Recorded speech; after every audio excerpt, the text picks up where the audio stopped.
Tuhan bersamamu dan bersama rohmu. Inilah Injil suci menurut Lukas. Dimuliakanlah Tuhan. Dalam kunjungannya kepada Elisabet, ketika dipuji bahagia, Maria memuliakan Allah dan berkata, "Jiwaku memuliakan Tuhan, dan hatiku bergembira karena Allah Juru Selamatku. Sebab Ia telah memperhatikan kerendahan hamba-Nya.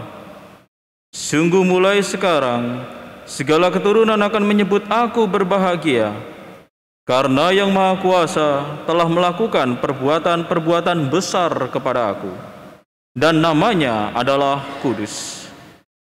Rahmat-Nya turun-temurun atas orang yang takut akan Dia. Ia memperlihatkan kuasa-Nya dengan perbuatan tangan-Nya, dan mencerai-beraikan orang-orang yang congkak hatinya.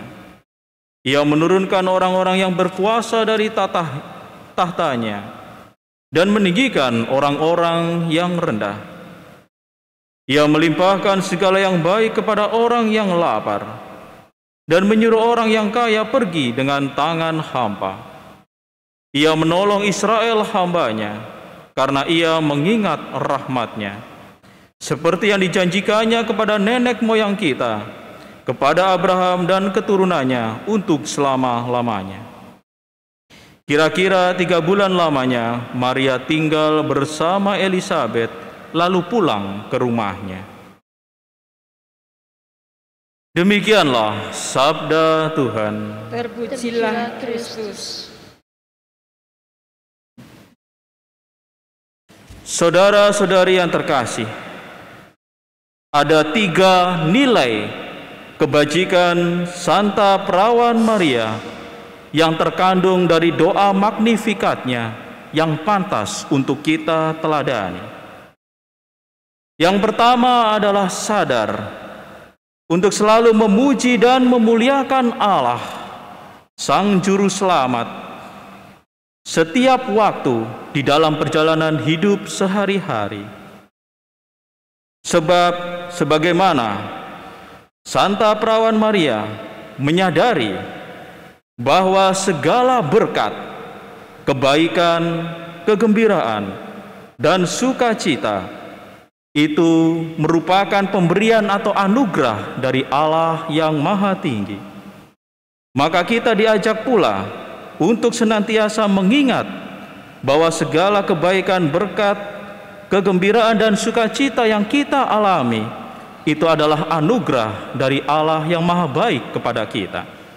Maka sudah sepatutnya lah puji dan syukur kita panjatkan kepada Allah dengan segenap hati, tak hanya dengan segenap hati, namun juga dengan segenap jiwa. Seperti Bunda Maria, jiwaku memuliakan Tuhan. Dan yang kedua, sikap rendah hati. Sebagaimana Bunda Maria berkata, Allah memperhatikan kerendahan hati hamba-Nya. Maka kita bisa melihat bahwa Allah begitu suka dengan pribadi-pribadi yang rendah hati. Pribadi yang rendah hati akan senantiasa ada di hati Allah. Dan saudara-saudari yang terkasih, Bunda Maria adalah sosok yang senantiasa memperlihatkan kerendahan hati itu sampai akhir hidupnya. Dan nyatalah bahwa mereka yang rendah hati bisa kita lihat sebagaimana seperti Santa Perawan Maria sendiri, Bunda Tuhan kita Yesus Kristus, yang rendah hati sampai akhir hidupnya diangkat oleh Allah memasuki kerajaan surga. Dan yang ketiga, bahwa kita diminta untuk senantiasa taat setia kepada Allah yang Maha Kuasa, sebab Allah itu tidak pernah ingkar janji, sebagaimana apa yang dikatakan oleh Santa Perawan Maria, bahwa Allah tak pernah ingkar janji kepada Abraham dan keturunannya, dan itu terbukti di dalam sejarah penyelamatan umat manusia, bahwa Allah memang tak pernah ingkar janji. Dan nyatalah janjinya itu semakin terpenuhi, dialami oleh Bunda Maria tersendiri, bagaimana Sang Mesias, Sang Juru Selamat, akhirnya terkandung di dalam rahimnya.